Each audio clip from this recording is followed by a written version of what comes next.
Now, it must have been a momentous day in British politics. Let's go to Tommy, who's in London. Thanks, Sharon, and good evening from Westminster. Well, after months of speculation, pressure and intrigue, the British Prime Minister Keir Starmer has announced that he is stepping down. It now looks likely that the former Mayor of Greater Manchester, Andy Burnham, will become the UK's 7th Prime Minister in the space of 10 years. He was sworn in as an MP here at Westminster earlier this afternoon, and he was quick to confirm that he will be contesting the forthcoming Labour leadership contest. There was no announcement it was going to happen. Everybody just expected the Prime Minister was going to resign this morning, and he did. Every decision I've taken has been about putting the country I love first. That is why I will resign as leader of the Labour Party. Keir Starmer said he was going quietly to put an end to the infighting that has dogged his administration. He reminded those present of the successes for the party and government under his leadership. The question my party is asking now is whether I am best placed to lead us into the next general election. I have heard the answer of my parliamentary party to that question, and I accept that answer with good grace. And when I leave the biggest job in the country, I shall spend more time on the most important job, being the best husband I can to my fantastic wife Vic, who has been a rock by my side through good times and bad, and being the best dad I can to my beautiful children, who are my pride and my joy. Thank you very much.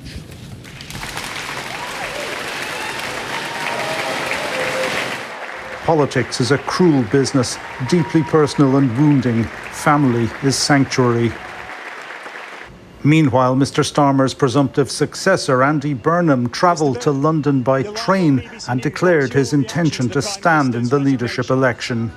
I made my statement, obviously praising the Prime Minister's dedication, service, and confirmed that I will put myself forward in the process that will soon be underway.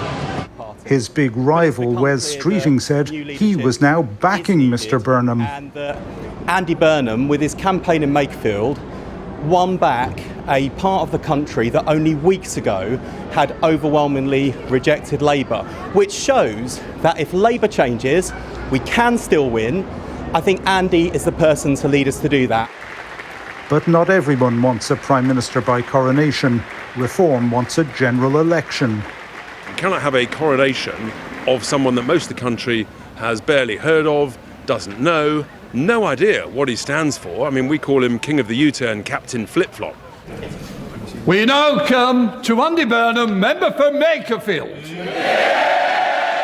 Andy Burnham was sworn in as an MP this afternoon. He has 3 weeks to gather 81 nominations for the leadership contest. No problem, judging by this photo of the new member for Makefield and his fellow Labour MPs this afternoon. Sean Whelan, RTE News, London. Well, it's been quite an 11 years for Keir Starmer. He was first elected as a Labour MP in 2015. 5 years after that, he became the leader of the Labour Party, and 4 years later, he led that party to a thumping majority. But less than 2 years into his premiership, he has announced that he is stepping down. Our correspondent Fiona Mitchell has been looking back on the tumultuous political career of Keir Starmer. From the start, his relationship with the British electorate was described as a loveless landslide. Though Keir Starmer swept into Downing Street with a thumping majority, he did so after years of Conservative Party chaos. The hope was the Labour leader would bring some calm. In the end, he brought plenty of chaos of his own. The early days of his premiership saw intense scrutiny of his acceptance of tens of thousands of pounds worth of donations, a particular problem for a politician who campaigned on being different from those that had gone before. I say to you directly, my government will serve you. Before becoming involved in frontline politics, Mr Starmer served as head of the Crown Prosecution Service. running as a Labour MP and winning a seat in North London in the 2015 general election. It would prove to be a turbulent time in British politics. The sun has risen on an independent United Kingdom. Brexit and its economic fallout still looming large over the public finances when Mr Starmer became Prime Minister. Fiscal constraints added to by the election of a US president who tested the limits of the much talked about special relationship between the UK and the US. We all know the great Prime Minister of the UK. And the approval didn't last, with Mr Trump going on to take consistent swipes at Mr Starmer, though his honour was defended by those conscious of his help in rebuilding Anglo-Irish relations after the bitterness of Brexit. Keir Starmer has done a lot to reset the Irish-British relationship. I just want to put that on the record.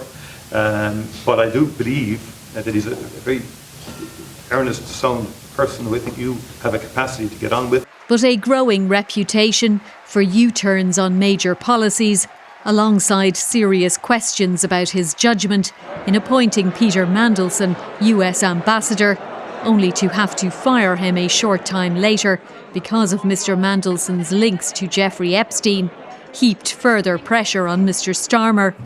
A Labour wipeout in local elections, including in Wales, was followed by a promise to reset his premiership. I know I have my doubters, and I know I need to prove them wrong, and I will. But it was one reset too many. A man who had campaigned on the slogan of change, eventually becoming the one change his party was determined to make. Fiona Mitchell, RTE News. Well, that was a look back at the career of Keir Starmer. To talk about what happens next, we're joined by our London correspondent, Sean Whelan. And Sean, Andy Burnham arrived here to Westminster this afternoon to be sworn in as an MP. We know, however, that his final destination is, of course, 10 Downing Street. And at the present time, it looks like he has a clear path ahead of him. Yeah, Tommy, it does. He was by far and away the leading contender for this job of leader of the Labour Party. Wes Streeting looked like he was going to be the only real serious rival in the race.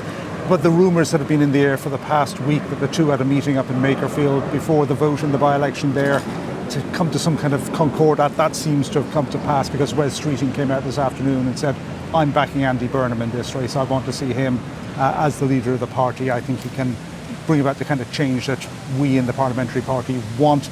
And he said no, Andy Burnham has not offered him a big job in return for his support.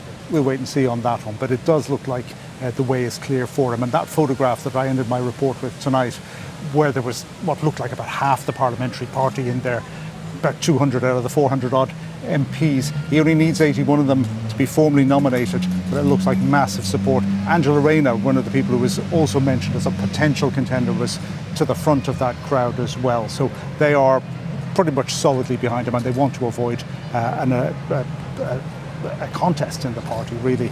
It is likely then that he will be the only nominee on the 9th of July when nominations close. If that's the case, by the 17th of July, he will be declared the Prime Minister, unless there's some kind of last-minute intervention by somebody. It's already starting to have effects, though, on the agenda of the Prime Minister. Keir Starmer is going to the NATO summit in early July, but an EU summit with the British, that's been postponed. That was supposed to be on the 22nd. They're not sure who's actually going to be the Prime Minister on that date. Right, an interesting few weeks ahead, and we'll be talking to one of those Labour MPs later in the bulletin. But for now, Sean Whelan, thanks indeed. More to come, as you said, here from Westminster. But for now, it's back to you, Sharon, in Dublin. Well, both the Taoiseach and the Taoiseach have conveyed their best wishes to Prime Minister Keir Starmer following news of his resignation. Micheál Martin and Simon Harris acknowledged the significant role that he played in resetting the Irish-British relationship. Dappled with sunshine, government buildings looked the epitome of calm today, compared to what is unfolding politically across the Irish Sea. As tourists gathered at the gates, politicians inside reflected on the close ties they had forged with Keir Starmer. He invited me to be his first international guest in Chequers, and at that meeting we agreed to reset British-Irish relations after what had been a very rocky period. So I really just want to acknowledge the very positive role that Keir Starmer has played in relations north, south, east and west, and for that we'll always be grateful in this country. So I thought he had done a good job as British Prime Minister, but there are enormous expectations on politicians placed there by the public. But I wouldn't like to see Ireland following in the same political pathway as the UK. In Northern Ireland, the news of Keir Starmer's departure prompted something of a sharper response. We need leadership in this country. I think it would be regretful if this process was to continue to the back end of the summer. Tomorrow will be 10 years anniversary since Brexit, and what we saw throughout the course of that time has been a revolving door of British Prime Ministers who never, each and every one of them, have never prioritised the needs and the interests of people here. So I think that what we can see unfolding in Westminster today is more of the same. But I think that whoever replaces Keir Starmer, I will work constructively with them. That view was shared by the Sinn Féin leader Mary Lou MacDonald, who said the focus must now turn to constitutional change, and that will require strong British-Irish relations. Micheál Lahan, RTE News, Government Buildings. Well, for more on the resignation of the British Prime Minister Keir Starmer, we're joined by Peter Cardwell of Talk TV. And Peter, thanks indeed for joining us on 6-1. I'm having a sense of déjà vu here. Yes. It's 2 years ago when the two of us were standing on the screen talking about the thumping majority that Keir Starmer had secured, and it looks like he had many years ahead of him as the Labour leader and as the Prime Minister. What went so wrong? Well, what a couple of years it has been, and how rare is it to have such a majority, as you say. But there are just so many problems. The Mandelson affair, the Defence Secretary John Healey, who resigned a few days ago saying that the Prime Minister wasn't putting enough money into the defence of the United Kingdom. There have been so many different issues. Also, that majority hasn't really worked for him. Welfare, for example, he wanted to cut welfare even just by a small amount, £5 billion, not a huge amount in public expenditure terms, with a country that has a budget of 1.4 trillion. So he couldn't do that. He couldn't get it past his backbenchers. So he just lost that authority. And really, when it came to foreign affairs, many people say he'd done a pretty good job. But domestically, there were clear issues, and leadership-wise, clear issues too. Then you had resignations like the Health Secretary, Wes Streeting, confirming today that he won't be a candidate for leader. And then Andy Burnham, the King of the North, comes from Manchester, wins that by-election by a thumping majority, putting the whole conversation around Reform UK into a different space as well.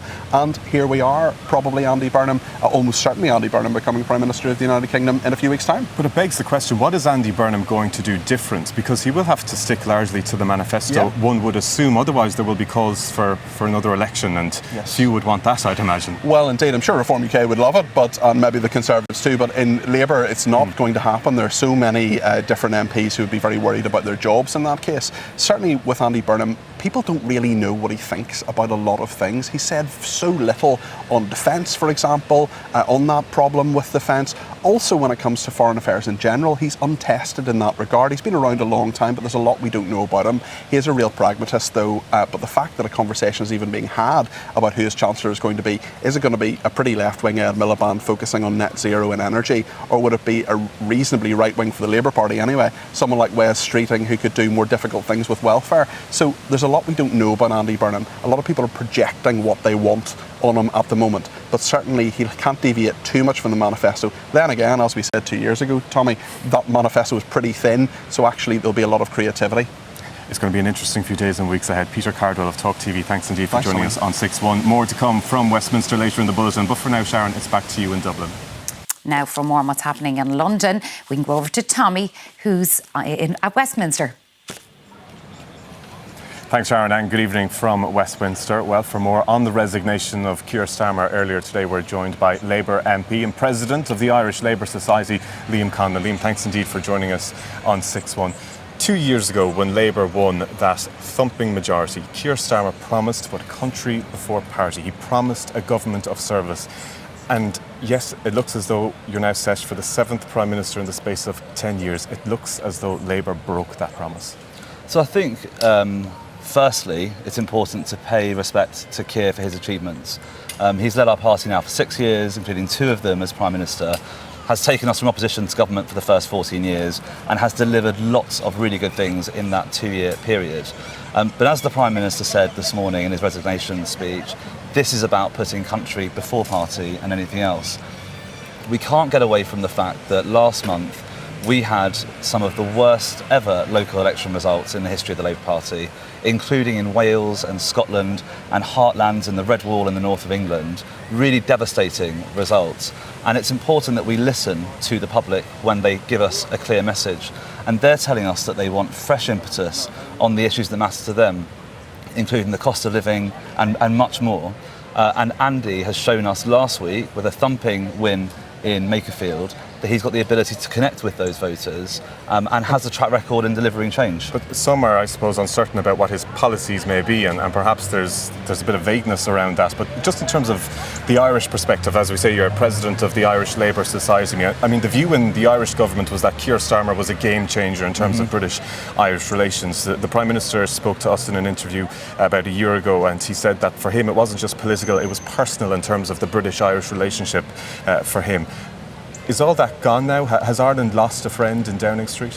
Not at all, but look, Keir has been a fantastic Prime Minister when it comes to British-Irish relations, and what a breath of fresh air when you compare it to the 14 years we had of Conservative Prime Ministers, and particularly throughout that Brexit period. The one thing I'd say about Andy, and I know Andy very well, particularly on these issues, Andy's got Irish heritage. He loves Ireland. Look at the work he's done in opening the Irish consulate in the north of England for the first time. The relationships he's built between Britain and Ireland, both economically, politically and culturally, he will continue that work and build on it. In terms of domestic policies then, what is Andy Burnham going to do differently to Keir Starmer? How dramatic is the change going to be? So I think if you look at what Andy's done, and done really, really well as the Mayor of Greater Manchester, is he's been able to deliver change quick and effectively in line with people's priorities. And I'd point to something like the B network. Bringing public services back into public control and making sure they deliver for people. Okay, and just in a word or two, should there be an election, a snap election, to get a mandate for Andy Burnham? No, we're a parliamentary democracy, and the new leader of the Labour Party, which I hope is Andy Burnham, will be chosen by MPs in the coming weeks. So that's a no. Okay, Liam Conlon, good to talk to you on 6-1. Thanks indeed. And for now, Sharon, it's back to you in Dublin. Tommy in London, thank you.